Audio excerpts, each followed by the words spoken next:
Bom, principiando pelo Pasolini, ele que foi um dos grandes aí cineastas, poeta, dramaturgo, um dos principais artistas amados e odiados do século XX. Ele nos revela uma coisa muito interessante a respeito desse processo de transposição que é da literatura para as artes cênicas. Ele fala o seguinte: ao escrever uma poesia ou um romance, constitui-se aí um sistema simbólico convencional. Quer dizer que toda linguagem, escrita ou falada, é definida por certos limites geológicos, históricos, geográficos. Né? Quer dizer, a literatura, o italiano, né? O modo como a literatura se manifesta, ela se dá pelo idioma italiano, que está restrito a um processo histórico, restrito a uma limitação geográfica. No caso do cinema, ele utiliza uma outra coisa, né? É uma linguagem que transcende tudo isso aí. O cinema usa o quê? Usa uma linguagem, além da linguagem falada, nós temos a expressão corporal, a expressão facial, o figurino. Então, há todo um conjunto de outros signos que diferenciam aí da literatura. E o grande lance é poder transportar, né, de uma linguagem para a outra linguagem. Veja como é que ele fala aqui. Ele diz o seguinte: no caso do cinema ocorre algo diferente. Temos um sistema de signos não simbólicos, são signos vivos, signos objetos, né, um olhar, um gesto, uma paisagem, um rosto. A linguagem cinematográfica não exprime a realidade através de um certo número de signos linguísticos, e sim pela própria realidade. Não é uma linguagem nacional ou regional, e sim uma linguagem transnacional. Entre o Pasolini, o Peter Brook e o Zé Celso, o Pasolini eu acho que foi mais esperto. Por quê? Porque aí a gente vai entrar na questão aristotélica da unidade de tempo, espaço e ação. Aristóteles, na sua poética, nos deixa bem claro, é impossível, né, pegar um épico como a Ilíada ou a Odisseia e fazer disso uma peça de teatro. É inviável. Quer dizer, eu tenho que pegar uma unidade dramática. É o que ele fala de unidade de tempo, espaço e ação. Então, eu pegar a Ilíada inteira, né, a Odisseia inteira, e querer fazer disso uma peça de teatro, todas as tentativas disso aí deram com os burros na água. Mas então o Pasolini, ele foi esperto na medida em que ele pegou o que o Erich Auerbach, chama de moldura. Não é ele que chama, né? Estuda a moldura.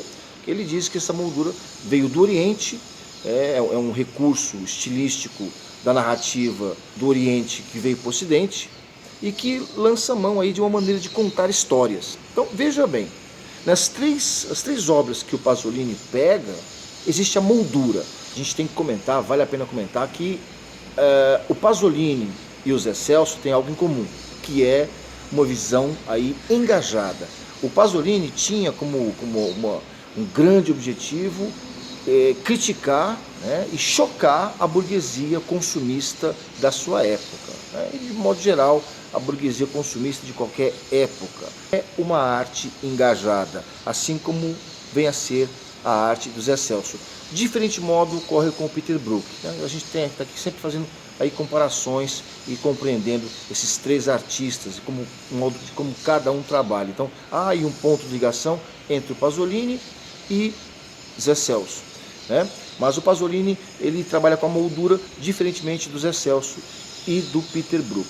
Além disso, o Pasolini, ele visa o quê? Celebrar os prazeres do sexo. A burguesia que é hipócrita, tudo isso aí vai ser foco da sua crítica. O que vem a ser a moldura?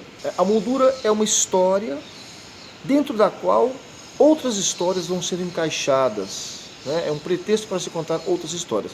O que acontece com o Decameron? Na Europa medieval, a peste está disseminando vidas e alguns jovens resolvem ficar reclusos numa igreja chamada Santa Maria Novella, lá em Firenze, Florença.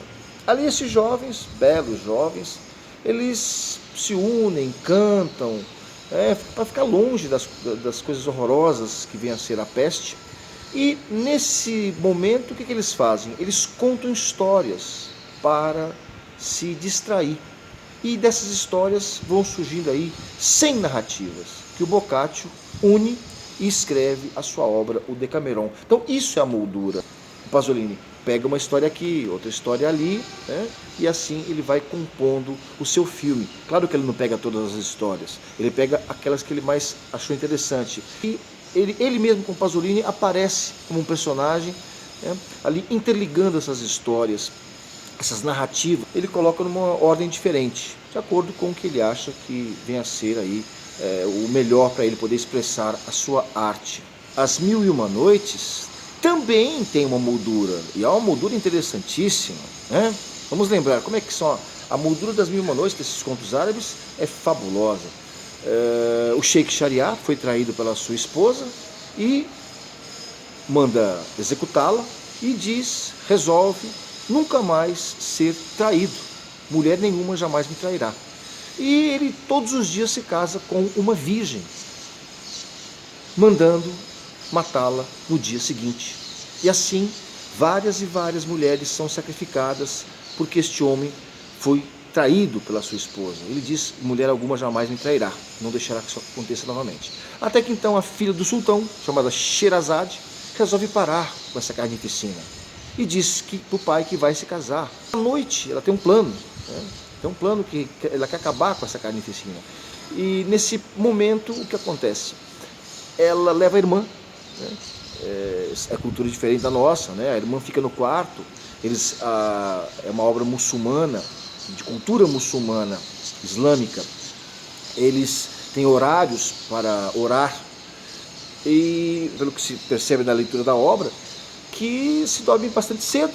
Então, quando eles já estão acordados, ali de madrugada pelas 4h30 da manhã, a irmã pede: irmã, você pode contar uma daquelas histórias lindas que só você conhece?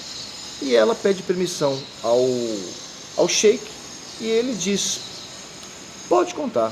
E ela começa a contar a história do pescador e do gênio.